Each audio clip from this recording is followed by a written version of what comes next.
Revealed in upcoming episodes of this program are the contents of a recently unearthed repository classified by the secret government, the Phenomenon Archives.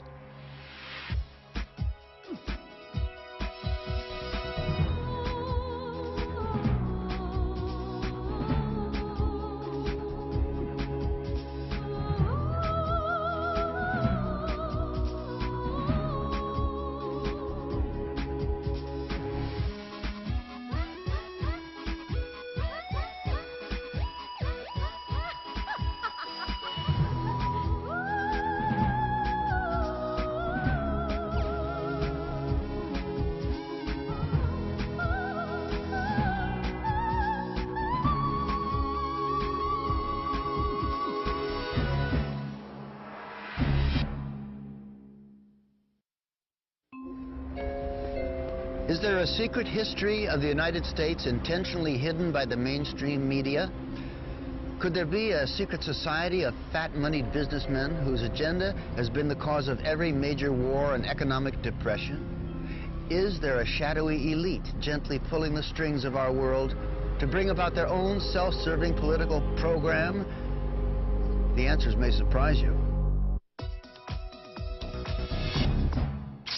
Nearly 200 years ago, Thomas Jefferson wrote, "If the American people ever allow the banks to control the issuance of their currency, the banks and corporations that will grow up around them will deprive the people of all property, until their children will wake up homeless on the continent their fathers occupied." Throughout the history of the United States, there's been this running battle over who controls how much money is in the system. Will it be some privately owned central bank, or will it be the people, the Congress, for the benefit of everybody in the country? Everything evolves around the Federal Reserve, a private bank that was given a monopoly on the creation of paper money. Every $100 bill which the Federal Reserve System prints and is sold to the United States at full face value represents a $100 loan. Even though the government pays for it, they still pay interest. 100 years after Jefferson, Abraham Lincoln pondered these same issues. The government should create, issue, and circulate all the currency, he said. Creating and issuing money is the supreme prerogative of government. Adopting these principles will save the taxpayers immense sums of interest, and money will cease to be the master and become the servant of humanity. What do the fears expressed by Jefferson and Lincoln and modern-day economists have to do with what President George Bush called the New World Order? It's a conspiracy. What else can you call it? It's a conspiracy against the people of the United States and of the Western world. Just when you think you're ahead of the game, someone changes the rules. This week, we'll visit the scene of a crime so huge that most of you will not believe it to be real, and so perfect that even today, 86 years after the fact, few realize that the crime even took place. The creation of the Federal Reserve System was about more than just money. Some refer to it as the secret birth of a criminal conspiracy to rob the American middle class of its hard-earned wealth. Others believe it to be part of an attempt to bring the world under the control of a shadowy international elite that calls itself the New World Order. And through it all, we have wars, assassinations, and Martians. In fact, if it weren't for the Martians, you might have heard about this mother of all conspiracies a long time ago. We know now, within the early years of the 20th century, this world was being watched closely by intelligences greater than man's. On October 30th, 1938, the Mercury Radio Network interrupts the music of Ramon Raquello and his orchestra from the Park Plaza Hotel of New York City for a special news bulletin. The infamous War of the Worlds broadcast begins with its terrifyingly real description of an invasion from Mars.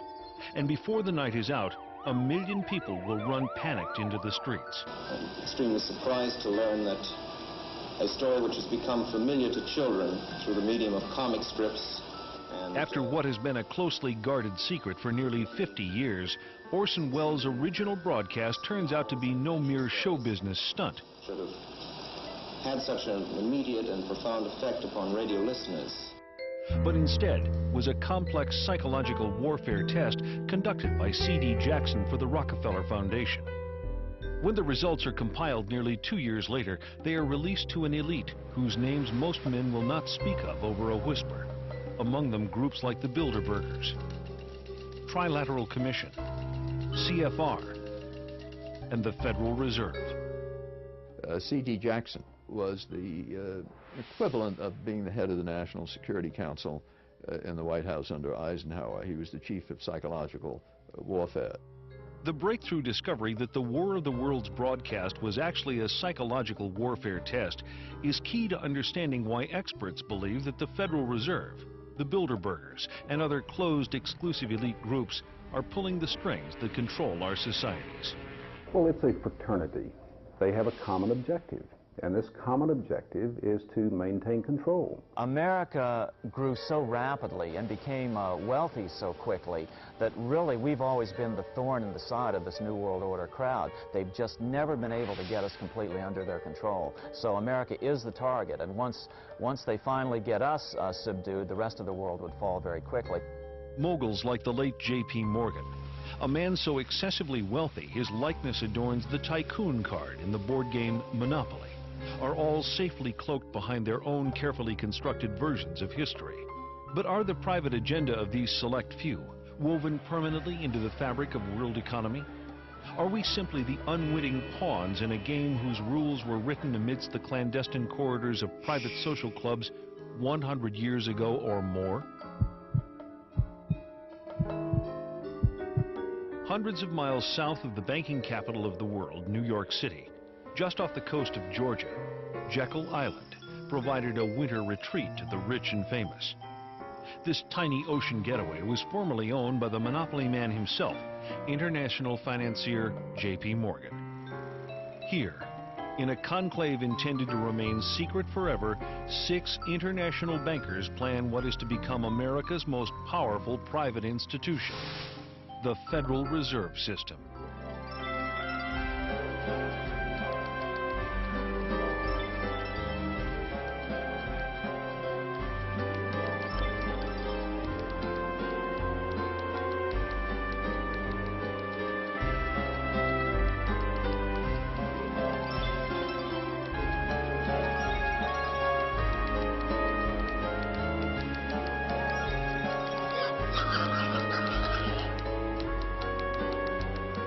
The Jekyll Island story is one of the great untold stories of the 20th century. These bankers who got together, left Hoboken in a sealed train, and the reporters were going crazy. They knew this was big.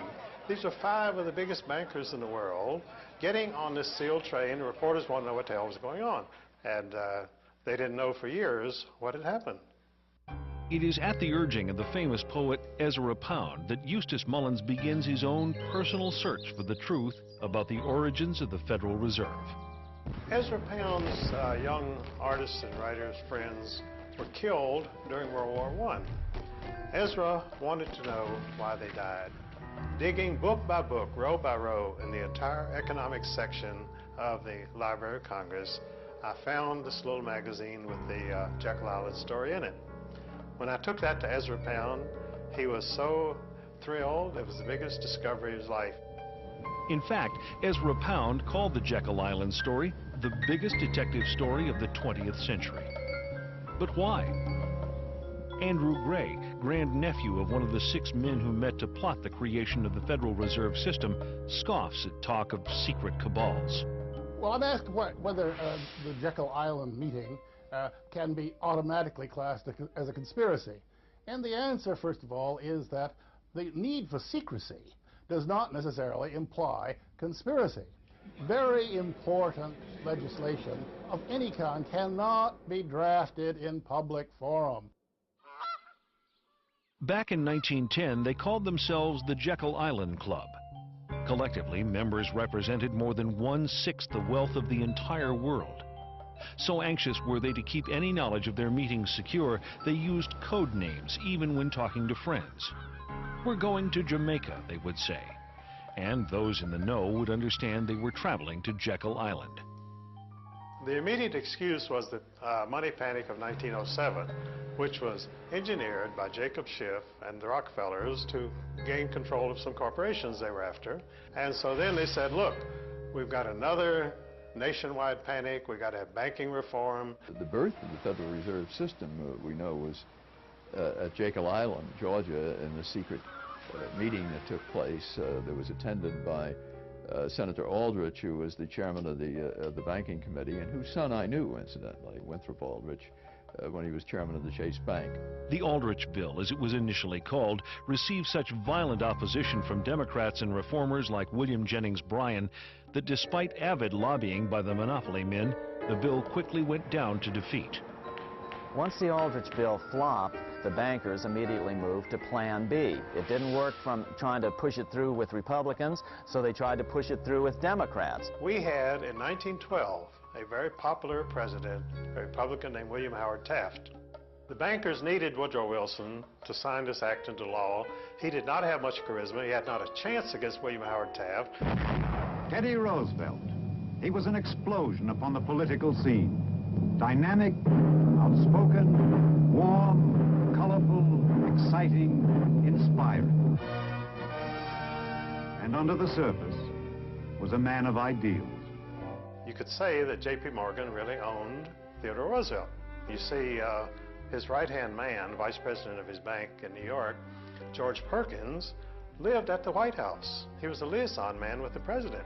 And so they drug Theodore Roosevelt out of obscure retirement.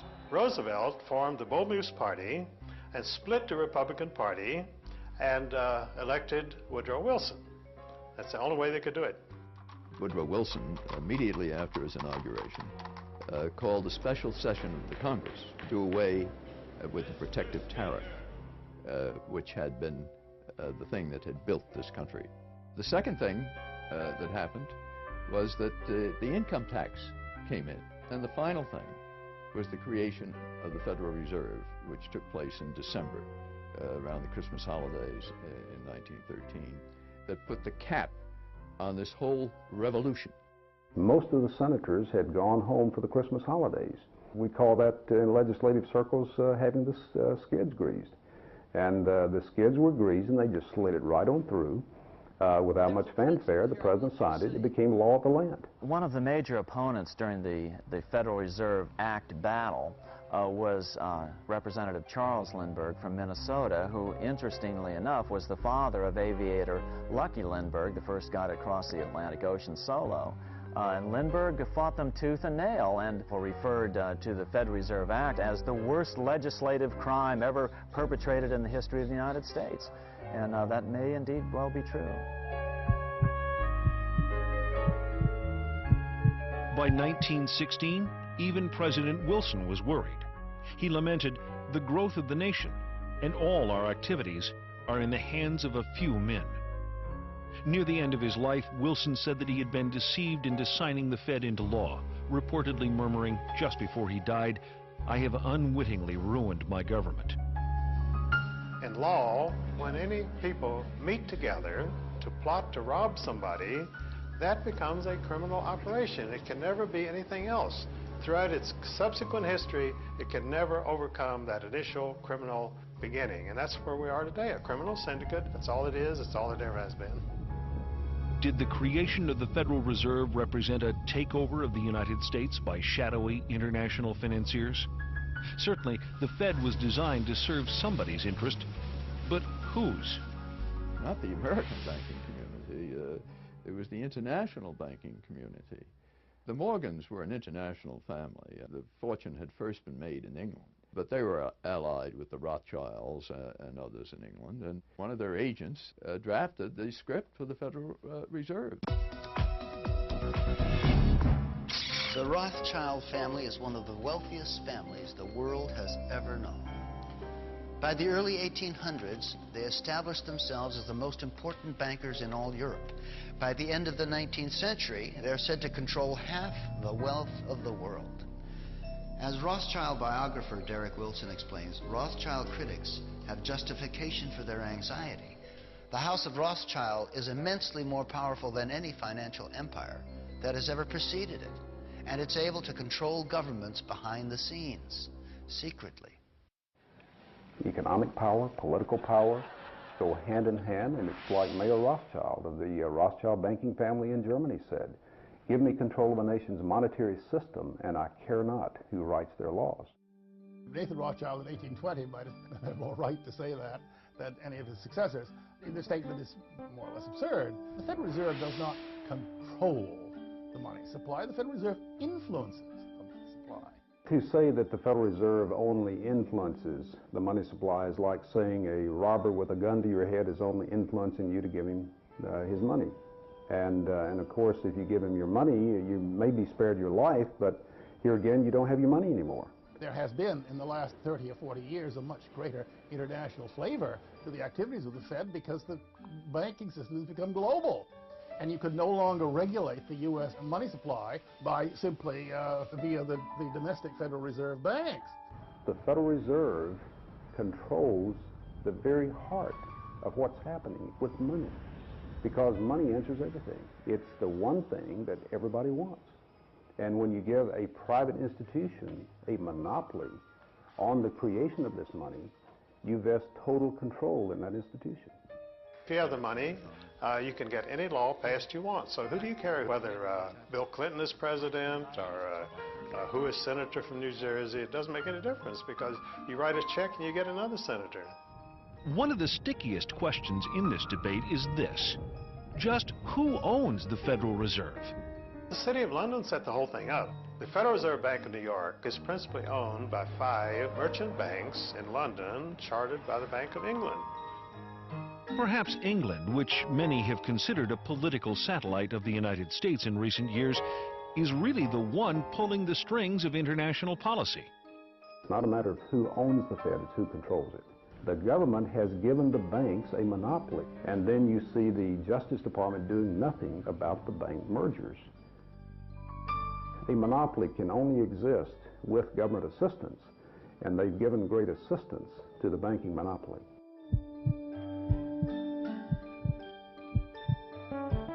Perhaps the headiest allegation made against those who run the Federal Reserve is that they are responsible for 3 of the biggest tragedies of the 20th century: World War I, World War II, and the Great Depression.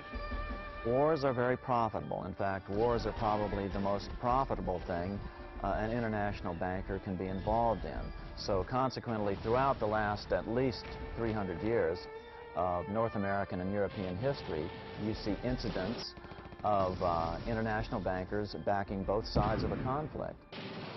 They've been trying to have a war in Europe since 1885, but the central banks of Europe had already bankrupted all the nations of Europe. They had no money. The only money was here in the United States.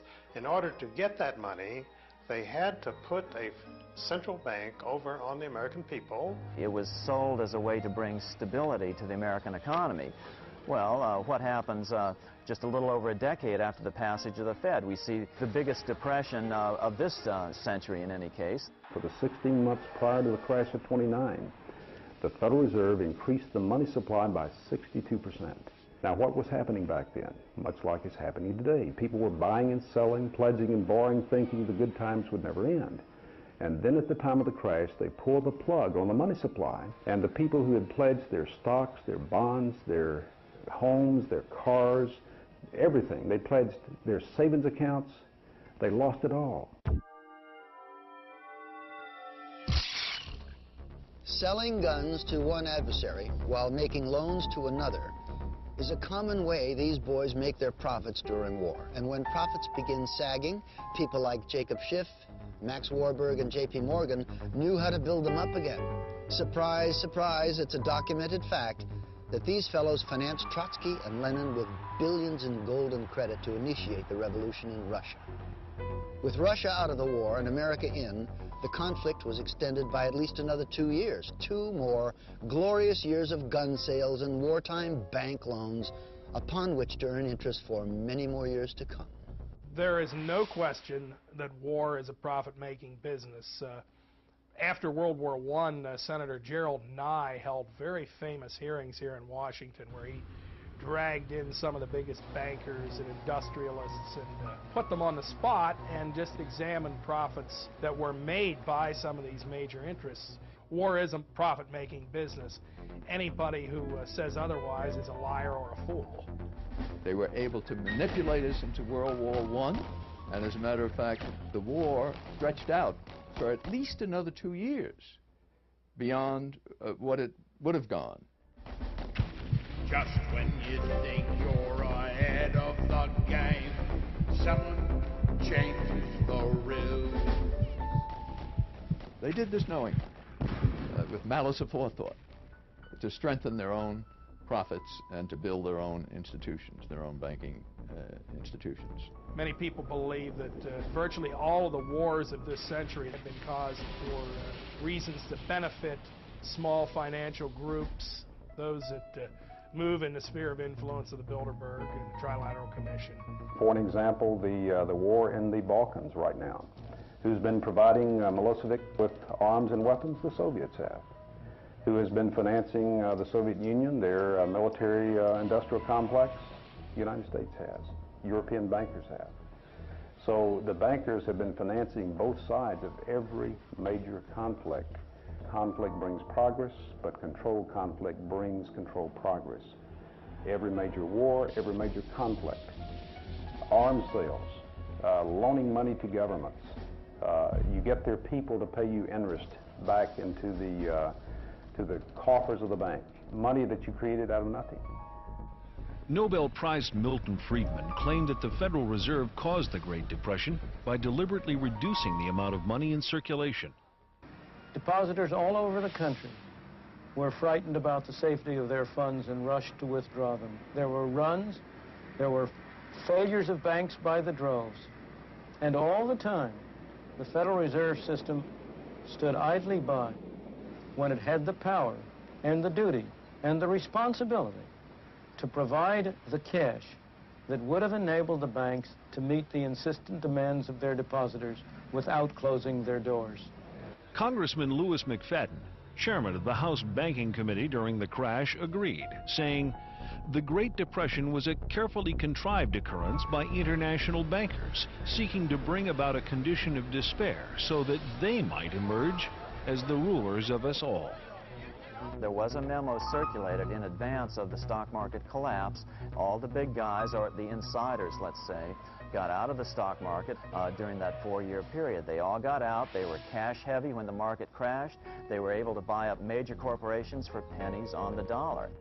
Franklin Roosevelt's own son-in-law called the Depression the deliberate shearing of the public by the world money power, triggered by the planned sudden shortage of call money in the New York markets.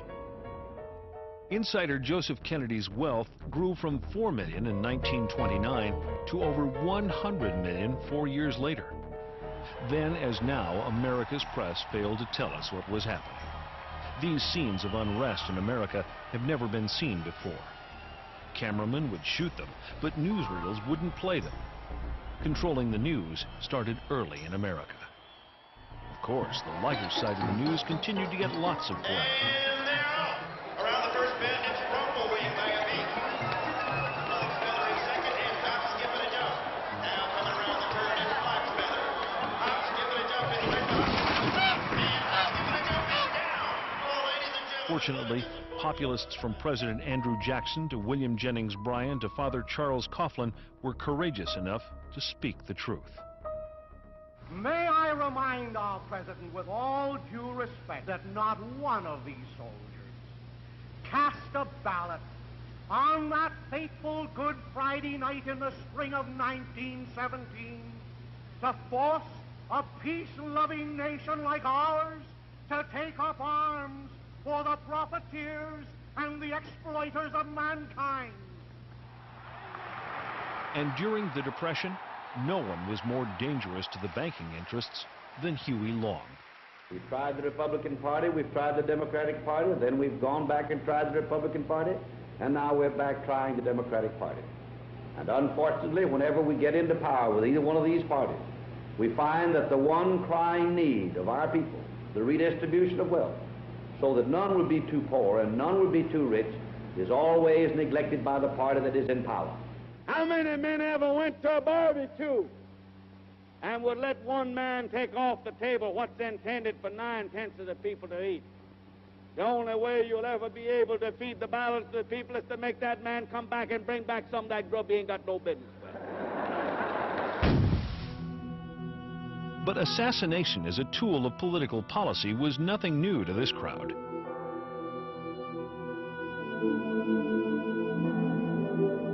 President Jackson, for example, in his era, he was the leading opponent of the privately owned central bank. Well, what happened to him was an assassin who was connected to international bankers, who was later found out, got right up to Jackson, stuck 2 pistols in his belly, fired both at the same time, both misfired. Jackson was saved. And interestingly enough, even though history books don't spend much time dwelling on this bank problem, Jackson himself numbered this as his leading accomplishment. In fact, on his tombstone, do you know what's on it? It's, "I killed the bank." Someone changes the rules. Going back to the American Civil War, Germany's Chancellor Otto von Bismarck declared, "The division of the United States was decided by the high financial powers of Europe.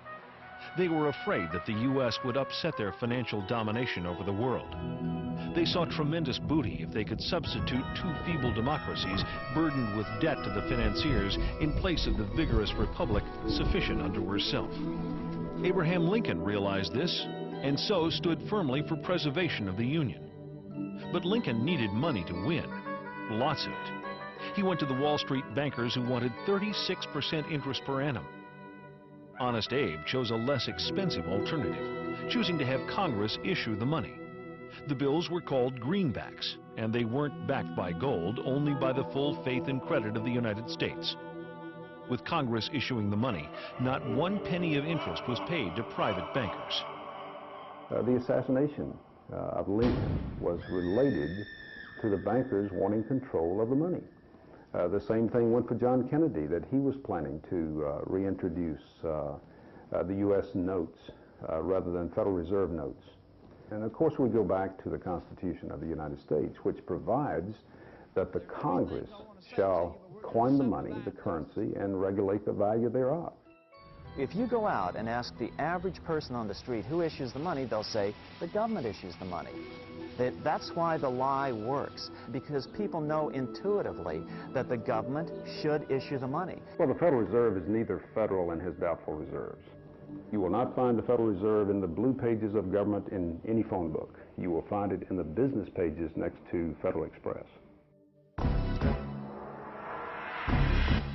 Congressman Louis McFadden fought the Fed to his last breath. He once called it a superstate controlled by international bankers and international industrialists acting together to enslave the world for their own pleasure. 2 attempts were made on his life, one from a man wielding 2 pistols, both shots missed, and the second from a poisoning attempt, but fortunately there was a doctor on hand to pump his stomach. Of course, a conspiracy powerful enough to cause both world wars and the Great Depression would have to have a clubhouse somewhere, if only to split up the cash. It turns out they do. If you haven't heard of the Bilderbergers, it's for one reason only. They haven't wanted you to. At their annual closed-door meetings, no outsiders are allowed even close to the building. Here are gathered the most powerful individuals of the Western world, united regularly at club meetings. Yet nothing is reported by the New York Times, the Washington Post, or the LA Times. What really fascinates me is the complete blackout in the American press. For more than 20 years, I've gone down to the press club every day. I check the wires in their library, mingle with other paper boys, and I asked them the question many times, why, when if 120 film stars or 120 NFL football players met behind locked and guarded doors at a remote location for 3 days, you'd try very hard to penetrate and find out what those movie stars or football players are doing. Well, I have no curiosity at all when 120 of the world's most powerful financial leaders and political leaders meet for 3 days in a remote location behind armed guards in a complete blackout. Well, I have no curiosity. Actually, quite a bit of security, but it's discreet. So what would happen if someone tried to sneak through the trees back there? I don't know. I wouldn't want to try it. What we do hear coming out of those meetings is incredible about the plans of the New World Order to consolidate power. Political power and economic power coming together at the highest level. But what I call the lapdog media, the control media in this country, you would think that they would be going to court, crying freedom of information, open meetings, sunshine law, and all of these things, but the silence is deafening. Attendees at recent Bilderberg meetings have included Presidential Advisor George Stephanopoulos, Senator Sam Nunn, David Rockefeller, former Senator Lloyd Bentsen, and Henry Kissinger. 1 month earlier, 50 liberal groups met in Washington to discuss their opposition to international banks and economic globalization. In reaction, one of the major items on the Bilderberger agenda was the role of liberals in various organizations. Also on the docket, the separatist movement in Canada, how fragmented Canadian provinces could be absorbed into the United States. Next, the expansion of NAFTA from Alaska to Chile, to boost corporate profits by encouraging American businesses to move to Latin American countries, where the costs of labor are low and environmental laws are not enforced. Do organizations like the Bilderbergers, the Council on Foreign Relations, and the Federal Reserve pull the strings of our lives like master puppeteers? Or are such ideas merely the paranoid ravings of conspiracy theorists? The people who call conspiracy theorists are not the conspiracy theorists themselves. We're talking about facts here. The Bilderberg Group does exist. The Federal Reserve does exist. The people who are members of the Bilderberg Group are also the people who do control the Federal Reserve. These are all facts. David Rockefeller himself thanked the media for keeping this all hushed up. If it wouldn't have been for you, then we wouldn't have been able to pursue our interests towards internationalism. They're conspiring to eliminate the United States as we know it through something as simple as the elimination of our national identity. Why is it the major media would deny this? Let's look at the ownership of the major media. Let's look at the roster of, say, the Bilderberg meeting. Katharine Graham owns the Washington Post. Katharine Graham has been to the Bilderbergers. Conrad Black, one of the largest media barons in Canada and Europe, has not only been to these meetings, but he has hosted the meeting just a few years ago. Every year they meet in secret, and there is an absolute news blackout. There is never anything reported in any of those papers. In this country, the press is seen as the fourth estate. You know, you've got the judiciary branch, the legislative branch of government, the executive branch of government. Then you're supposed to have the press keeping an eye on these three. If leaders from these three are working with other leaders around the world to determine economic policy, wars, human rights, etc., then yes, the press has a responsibility to get in there and to inform people. But just 2 years ago, I think 1997, the First Lady attended the meeting in Georgia. A few papers in Georgia picked it up, but this is the First Lady at a meeting with people who really arguably want to rule the world. Now, that should have been front page news. Well, the fifth estate are the international bankers, and they just couldn't accomplish their goals without being to control the electronic media. Now, what they hate more than anything else is this outbreak amongst the internet, cable TV, radio talk shows. That's what they can't control. They need control, and without it, they aren't going to get what they want. Of course, one person's sinister conspiracy could just be another person's private affair. The Bilderberg is a clubby atmosphere. That's what it is, really. It's a clubby affair. By invitation only. Now, when you see groups like Council on Foreign Relations, Bilderbergers, Trilateral Commission, you have to remember bankers work internationally, and the central banks in all countries work together, and they do this through special groups. They formed the Council on Foreign Relations at the Versailles Peace Conference after World War I. Now, many conservatives believe the CFR runs in the United States, but it only does it secondhand because the real orders come out of London first.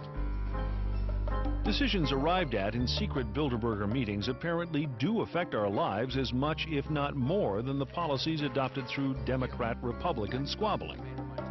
When no other newspaper bothered, the tiny Washington publication, The Spotlight, single-handedly invaded the shroud obscuring these secret gatherings.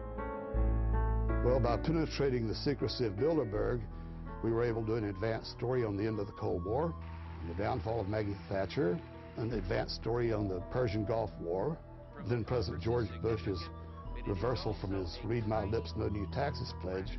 The financial entities that dominate the Federal Reserve, the Bilderberg Group, are largely centered around the Rockefeller family and the Rothschild family. Names such as Chase Manhattan, Citibank, all these groups that move in the Rockefeller sphere of influence and the Rothschild sphere of influence are the glue that hold the Bilderberg elite together. Most troubling of all is evidence that the attendees of these secret meetings may even choose our presidents. In December of 1974, there was a major headline on the editorial page of the Atlanta Constitution that said Jimmy Carter is running for what?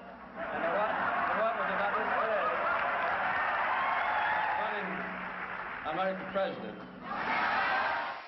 Jimmy Carter had been a one-term governor of Georgia, hardly known to the American people.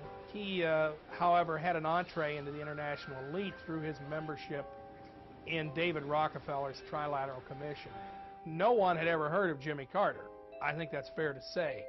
Yet, within the next several years, as he announced his presidential campaign, started moving towards a Democratic presidential nomination, he started getting a lot of favorable media coverage, particularly from media connected to the Rockefeller sphere of influence. Jimmy Carter was painted as a populist, a man of the people. I remember when we couldn't find a microphone. When in fact he was moving in the highest circles of the international elite. When we discovered that the obscure governor of Arkansas, Bill Clinton, had attended his first Bilderberg meeting in Baden-Baden, Germany in 1991, we were able to anticipate a political future for the young man. When I discovered in 1991 that Bill Clinton had attended the Bilderberg meeting, I was able to predict that he would be the candidate for the presidency of the Democratic Party. I didn't think he'd be elected president, incidentally. And so they picked him. The Bilderbergers actually picked him to be the president. I will, to the best of my ability, preserve, protect, and defend the Constitution of the United States. Preserve, protect, and defend the Constitution of the United States. So help me God. So help me God. Bill Clinton, like Jimmy Carter, is a product of the Rockefeller empire. Bill Clinton has a few up on Jimmy Carter, though. Not only was Clinton a member of the Trilateral Commission, but he was also invited to become a member of the Council on Foreign Relations. He had the imprimatur of the Rockefeller and Rothschild families. Well, you know, I grew up like everybody, every other kid in the United States, thinking, President of the United States, most powerful man in the world. But it's just not the case. You know, even Bill Clinton has admitted that he is only a virtual president anymore. That was in a speech in September of 1998. Just when you think the economy's stable, just when you think you're made in the shade, someone changes the rules. Is there a conspiracy? If we are onto the fomenters of what's loosely called the New World Order, the free movement of capital and goods across national boundaries is clearly a big part of their agenda. The global elite have been the primary promoters of free trade precisely because of the fact that they are the ones who control the major multinational corporations. They are the ones who want to build televisions in Mexico and in impoverished third world countries and pay these people sub-minimum wages, slave wages, and then export them at gigantic profits back to the United States. But we're told by the major media in this country, which is tied in again with these international elites, that, oh, well, this is a temporary thing. It really is good for America. But it's not good for America. Look at anybody who's lost their job. Look at how their family suffers. That's the Bilderberg Group at work. That's the Trilateral Commission. That's the Federal Reserve. All these elite groups that they're benefiting, but the average American isn't. These families have been mostly in the banking business for at least 500 years, most of them. They were in the slave trade. They were in the opium trade, because these people are not interested in 5% a year return. They want 1,000% a year return. And to get into those things, you need to get into gold, slaves, drugs. That's where the big money is. Fiat currency is what we have. Fiat, meaning no thing, nothing, having no value. In other words, it's backed by the faith and credit of the person who is creating the money. If you have a private bank out here that is creating this money, then your faith is in their ability to keep the value of this currency to where everybody accepts it. We have to understand that people, not governments, not central banks, nor nation states, but people ultimately determine what money is and what money is not. It's been that way for over 5,000 years. This brings us back to our initial question.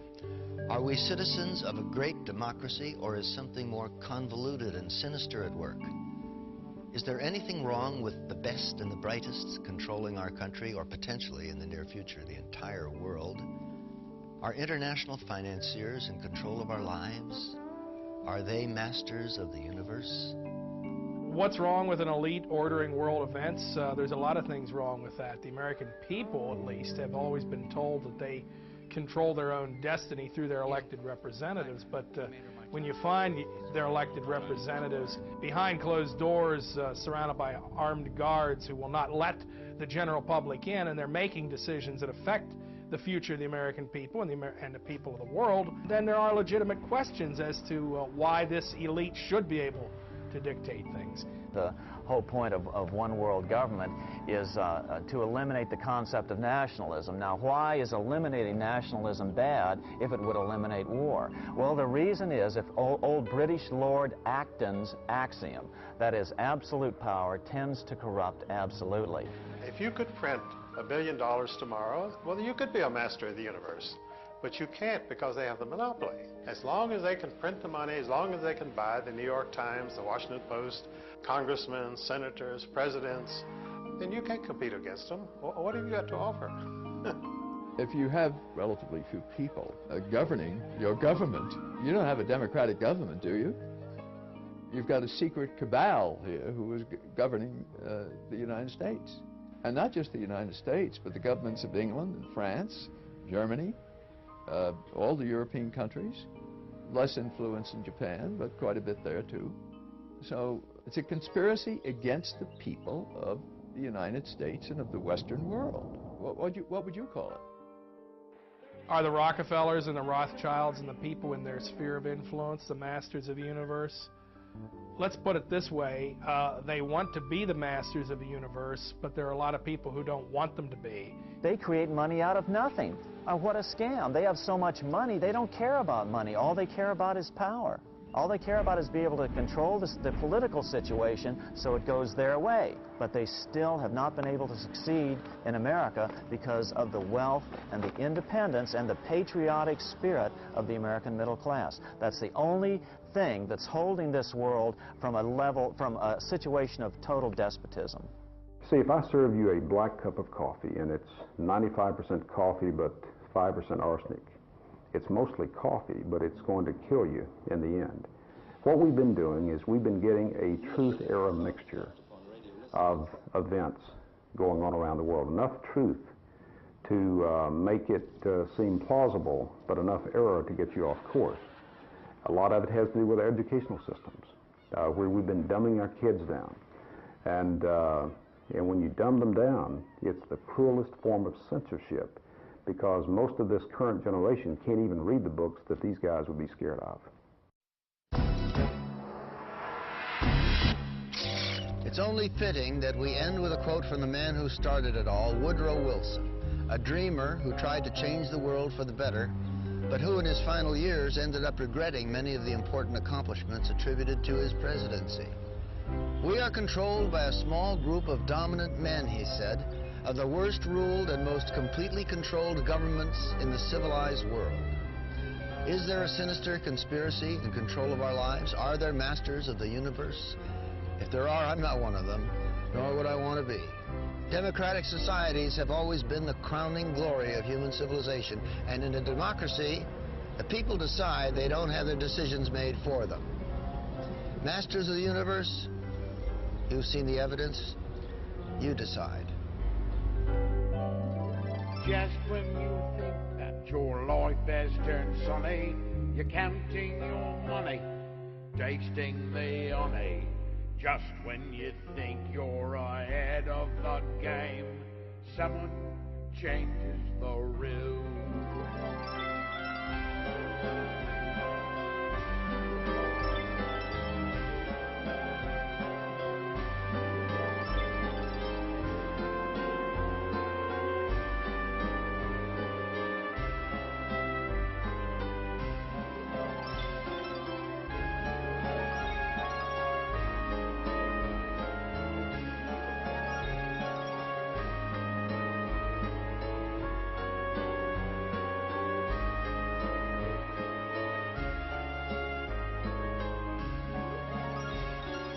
Just when you think the economy's stable, the interest is low, inflation is slow.